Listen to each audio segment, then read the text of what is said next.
رسوله الكريم أما بعد.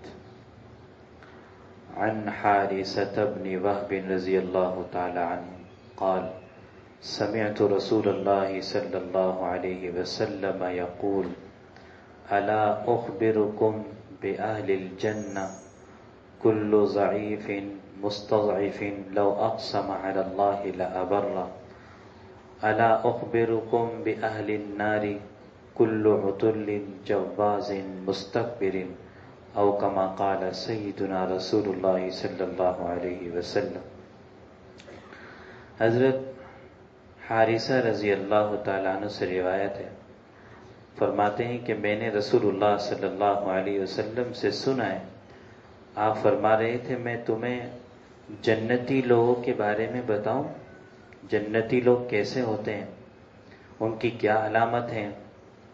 پھر آپ نے فرمایا کل ضعیف مستضعف لو اقسم علی اللہ لابر، ہر ایسا آدمی جو کمزور سا، ہلکا پھلکا سا، معمولی حیثیت کا، جسے لوگ بھی ہلکا سمجھتے ہوں، معمولی سمجھتے ہوں، اس کی کوئی معاشرے میں اوقات نہ ہو، لو اقسم علی اللہ لابر، لیکن اللہ کے نبی فرما رہے ایسے لوگوں کو ہلکا نہ لیا کرو.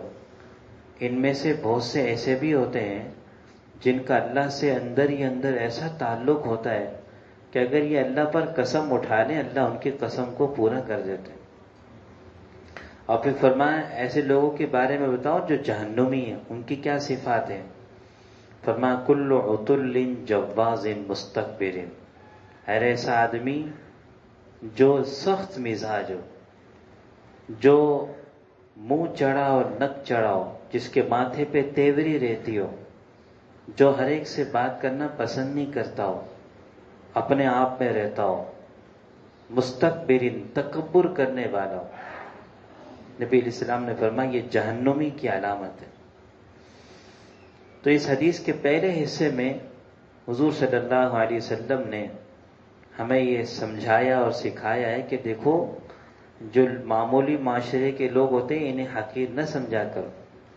ویسے تو کسی مسلمان کو بھی حقیر سمجھنا نہیں چاہیے، ہر مسلمان کو عظمت کی نگاہ سے دیکھنا چاہیے، چاہے کیسے معاشرے کا حقیر مسلمان ہو، اس کی کوئی حیثیت نہ ہوتی ہو، معمولی جسم والا، معمولی رکھ رکھاؤ والا، معمولی دنیاوی حیثیت رکھنے والا، لیکن ایسے آدمی کو حقیر نہیں سمجھنا.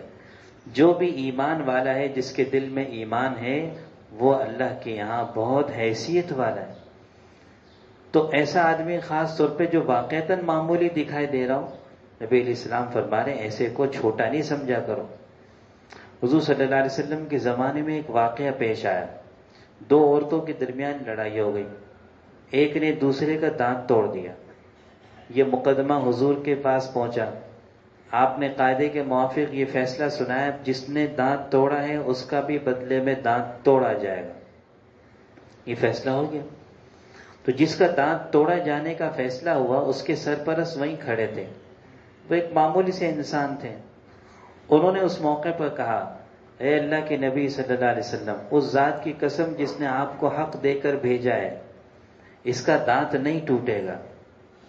علماء نے لکھا ہے کہ یہ بات اس نے اعتراضاً اور عناداً نہیں کہی، بلکہ اس کا مقصد یہ تھا کہ ایسے اللہ حالات پیدا کر دے گا کہ اس کا دانت ٹوٹنے سے بچ جائے گا. نبی علیہ السلام نے بھی اس کی بات کا برا نہیں مانا، اور اللہ کی شان تھوڑی دیر میں واقعتاً ایسا ہو گیا کہ جس کا دانت ٹوٹا تھا اس کے دل کو اللہ نے بدل دیا، اور اس نے کہا بھی میں نے معاف کر دیا. جیسے اس نے یہ کہا بات ختم ہو گئی، اس کا دانت ٹوٹنے سے بچ گیا. اس موقع پر نبی علیہ السلام نے فرمایا کہ دیکھو بعض لوگ دیکھنے میں بڑے چھوٹے اور معمولی سے لگتے ہیں، لیکن اگر یہ اللہ پر قسم اٹھا لیتے ہیں اللہ ان کی قسم دیکھو کیسے پوری کر دیتے. اللہ کے یہاں کسی کو معمولی نہیں سمجھنا چاہیے. ایک اور بڑا زبردست واقعہ لکھا ہے، ایک دیہاتی صحابی تھے، ان کا نام تھا حضرت ظاہر. یہ دیہات سے آتے تھے، بالکل معمولی سا انداز، معمولی سے کپڑے، کوئی ان کو دیکھتا بھی نہیں تھا. ایک دفعہ وہ بازار میں کھڑے تھے، نبی علیہ السلام بازار تشریف لائے اور آپ کسی کے پاس نہیں گئے، سیدھا ان کے پاس تشریف لے گئے اور پیچھے سے جا کر آپ نے ان کو ایسے پکڑ کے نا آنکھوں پہ ہاتھ رکھ لیے اور آپ نے آواز لگائی من یشتری العبد، اس غلام کو کون خریدے گا؟ تو جب نبی علیہ السلام نے اس صحابی کو یوں پکڑا، انہیں پتہ نہیں چلا کہ یہ حضور ہیں، تو وہ کسمسانے لگا، نکلنے کی کوشش کرنے لگا، لیکن جیسے ہی اس نے حضور کی آواز سنی اس نے فوراً اپنے آپ کو روک لیا اور خوب اپنے آپ کو حضور سے چمٹا لیا۔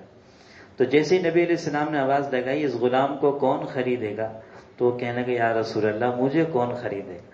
آپ نے ایسے آدمی کی قیمت لگائی ہے جس کی قیمت بہت تھوڑی لگے گی۔ آپ نے فرمایا لیکن لست بکاسد، اے میرے صحابی تو یہ سمجھ رہا ہے کہ تیری قیمت تھوڑی ہے، لیکن لیکن عند اللہ لست بکاسد، تو اللہ کے یہاں کم قیمت کا نہیں ہے، تیری اللہ کے یہاں بڑی قیمت ہے۔ تو معمولی لوگوں کو معمولی نہیں سمجھنا چاہیے، ہلکا نہیں سمجھنا چاہیے۔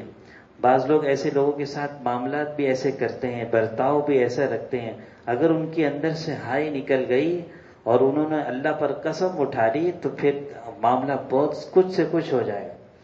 اور پھر دوسرے حصے میں فرمایا کہ جو تکبر کرنے والے ہوتے ہیں، جو تیوری چڑھائے ہوئے ہوتے ہیں، جو بات کرنا پسند نہیں کرتے ہر ایک سے، جو اپنے آپ میں رہتے ہیں، اللہ کے نبی نے فرمایا یہ جہنمی لوگوں کی علامت۔ ہاں، اپنے آپ کو کچھ سمجھ کے رکھنا اور ہر ایک سے بات نہ کرنا، ماتھے پہ تیوری چڑھانا، تکبر سے رہنا، اکڑ کے چلنا، یہ اللہ کو بالکل پسند نہیں ہے، یہ جہنم والوں کی صفات ہے۔ اللہ تعالیٰ ہم سب کو عمل کریں گے۔ اللہم لک الحمد کما صلی وسلم علی سیدنا